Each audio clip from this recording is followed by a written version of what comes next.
Olá pessoal, o artigo 107 do Código Tributário Nacional trata da interpretação da legislação tributária. Na verdade, esse capítulo cuida da interpretação e da integração da legislação tributária. E o artigo 107 estabelece, de forma muito simples, que a legislação tributária será interpretada conforme disposto neste capítulo.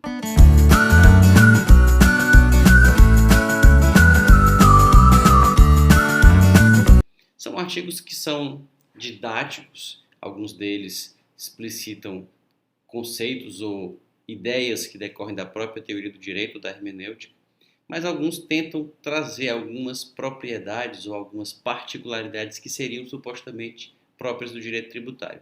Elas serão vistas a seu tempo quando cada um desses artigos for comentado. Por enquanto, o importante de ser destacado neste vídeo dedicado ao artigo 107 são dois pontos que devem ser destacados.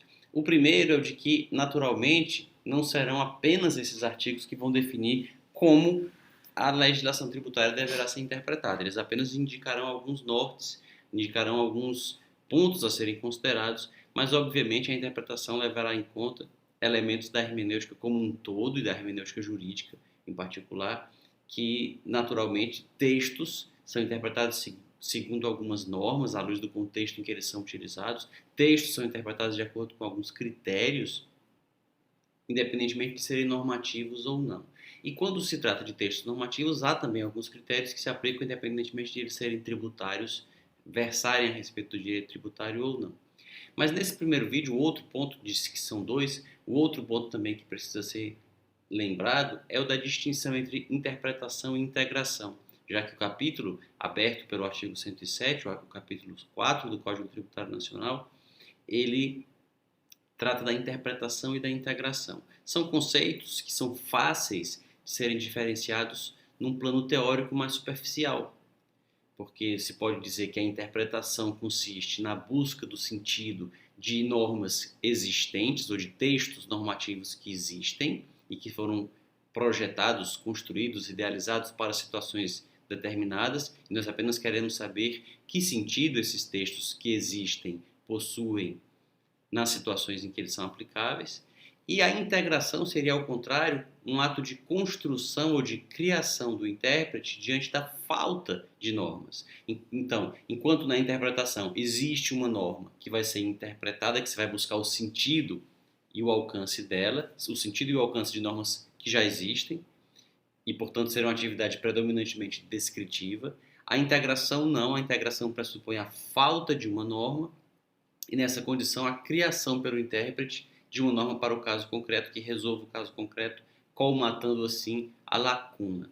Só que, como disse, isso se aplica em relação a uma ideia mais teórica e superficial do direito, mas um aprofundamento teórico desses conceitos e uma consideração de elementos da prática da aplicação do direito, tudo isso mostra que é muito complicado diferenciar a interpretação de integração. Primeiro, talvez possamos falar de grau ou de intensidade, de uma zona cinzenta entre essas duas atividades, mas não há uma separação clara entre elas, como de resto acontece com quase tudo na realidade, seja ela fenomênica, biológica, natural, cultural ou jurídica. Talvez só não em relação às realidades matemáticas, que em relação a elas pode haver divisões claras entre seus objetos, os objetos que as integram. Mas as realidades fenomênicas é muito difícil muitas vezes estabelecer uma fronteira clara. E aqui nós estamos diante de mais outro exemplo, porque enquanto no caso de interpretação se diz que se busca o sentido de normas existentes e na integração se constrói uma norma para o caso concreto diante de uma lacuna, na superficialidade, como dito, é muito fácil fazer essa distinção. Mas o exame da realidade mostra que, primeiro, as normas, na verdade, são os sentidos que nós atribuímos aos textos. E até para identificar algo como um texto, também isso já demanda uma interpretação que faça com que de uma série de traços de tinta no papel, ou de bits, ou de pixels numa tela de um computador, se possa ali interpretar aquilo como um A, como um B, como um C, e interpretar aquele conjunto de letras como uma palavra, interpretar aquelas palavras juntas como uma frase.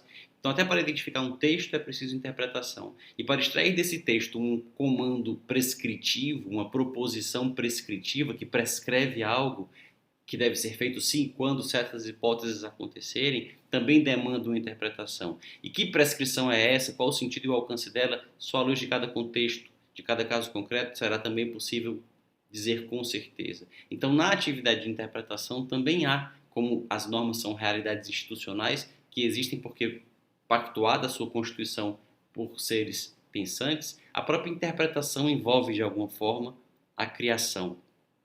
E também na integração, que reconhecidamente há uma criação, mas para que se identifique uma lacuna, para que se verifique diante de uma ordem jurídica posta que existe uma lacuna, é preciso interpretar as normas pré-existentes. E além disso, todo o ato de aplicação de normas não deixa de consistir em um raciocínio analógico, em que se aplicam a casos futuros normas constituídas ou criadas à luz de situações padrão pretéritas, que são as suas hipóteses de incidência, e fazer uma adequação entre as situações pretéritas à luz das quais as normas foram feitas e as situações futuras à luz das quais elas serão aplicadas, também é um ato que envolve interpretação e, portanto, envolve tanto a aplicação de uma norma como a integração, envolve de alguma forma graus diferentes de analogia, graus diferentes de interpretação. Mas esse aprofundamento teórico deve ser lembrado, mas sem prejuízo da distinção que foi apontada no início do vídeo em termos didáticos e mais superficiais. Numa prova de concurso, por exemplo, em que se prova, numa prova de primeiro semestre de introdução ao estudo do direito, seria fácil, entre aspas, para dar a resposta certa. No caso da interpretação, existe a descrição do significado de normas postas, enquanto que na integração, a construção de normas para o caso concreto diante de lacunas. E é disso que cuida o capítulo que se inicia com o artigo 107 do Código Tributário Nacional. Nos comentários aos vídeos seguintes, se poderá retornar a essas questões e se poderá aprofundar esse ponto, sobretudo em relação à questão de que no direito tributário os limites para a integração são mais rigorosos, porque não é possível ao intérprete criar, no que tange a fixação de novas hipóteses de incidência tributárias, por exemplo, em função do princípio da legalidade. Reserva-se ao legislador e não ao intérprete o papel de criar certos institutos, ou criar as próprias hipóteses, definir as próprias hipóteses em que o tributo seria devido. Se tiver gostado desse vídeo, não se esqueça de curti-lo, de se inscrever no canal para acompanhar os próximos e de deixar na caixa de comentários o que gostaria de ver tratado aqui nestes próximos vídeos. Até lá!